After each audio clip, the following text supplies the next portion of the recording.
ऐसा है कि काफी समय से हम देखते आ रहे हैं, दुनिया में भी ये बात चल रही है और अभी कुछ भाई बहनों में ये संकल्प था कि हम ये उपवास रखें, उपवास रखें। जैसे एकादशी का उपवास करते हैं या कोई और उपवास करते हैं। ये उपवास बिल्कुल अलग है, अलग प्रकार का उपवास है। वो मैं पढ़ के सुनाती हूँ, आप लोग उसको सोचना, समझना और फिर उसको धारण करने का प्रयास करना। इस चैलेंजिंग टास्क में सभी ब्रह्मा कुमार ब्रह्मा कुमारी भाई बहनों को हर महीने के तीसरे रविवार को या कभी भी, महीने में एक बार, सप्ताह में एक बार भी कर सकते हैं। वैसे भी प्राकृतिक चिकित्सा ये कहती है कि सप्ताह में एक बार अगर हम भोजन नहीं करते ना तो अंदर की मशीनरी जो है ना ठंडी हो जाती है। अब पंखा चलता रहेगा चलता रहेगा चलता रहेगा, बहुत ज्यादा चलेगा ना तो गर्म हो जाएगा और इसकी मशीनरी खराब हो जाएगी।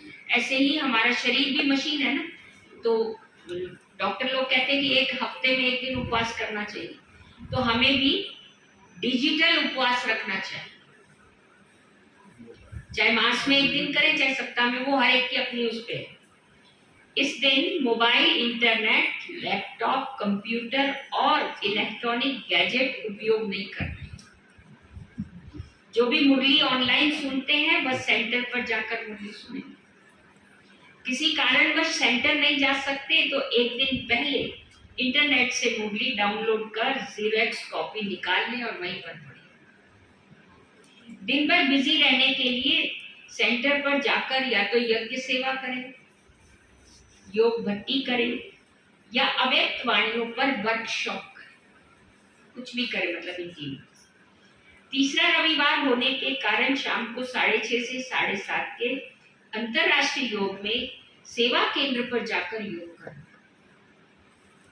शाम घर वापस आने से लेकर रात को सोने तक डिजिटल उपवास जारी रखना है। ऐसा ना हो दिन भर की कसर रात को मोबाइल खोलकर पूरी कर दे, ऐसा नहीं करना। अगले रोज ही खुले मोबाइल। एक दिन पहले अपने व्हाट्सएप के डीपी या स्टेटस पे इसकी सूचना लिख दें कि कल हमारा डिजिटल उपवास है, कृपया हमारे नेट को हम बंद रखेंगे, तो सब ध्यान रखें। और सबसे महत्वपूर्ण और चैलेंजिंग टास्क ये रहेगा कि अगर पूरे दिन मोबाइल स्विच ऑफ रख सकते हो तो और भी अच्छा। ये चैलेंज एक्सेप्ट करने का एक ही मकसद है कि अब समय आ गया है दुनिया से कट होकर एक बात से जुड़ना।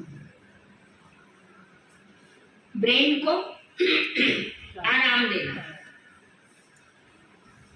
संकल्पों की स्पीड को कम करना, मन की एकाग्रता को बढ़ाना और रात की नींद की क्वालिटी को सुधारना।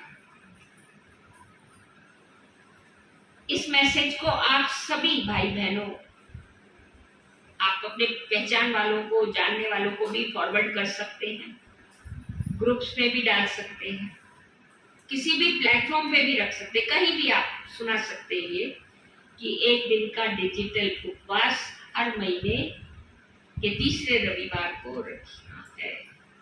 क्योंकि तीसरा रविवार अंतरराष्ट्रीय योग दिवस है ना, इसलिए कोशिश करना है मास में एक बार अवश्य करें। सप्ताह में एक बार करें तो बहुत ही अच्छा है, लेकिन मास में एक बार तीसरे रविवार को ये जरूर करें।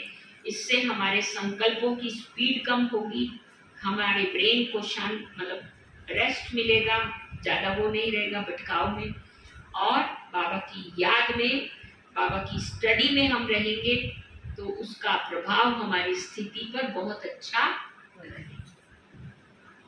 ओम शांति।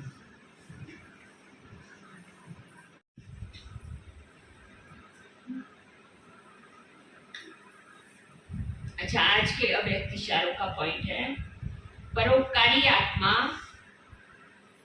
त्रिकालदर्शी स्थिति में स्थित रहे, हर आत्मा की कमजोरी को परखते हुए उसकी कमजोरी को स्वयं में धारण नहीं करेगी, वर्णन नहीं करेगी, लेकिन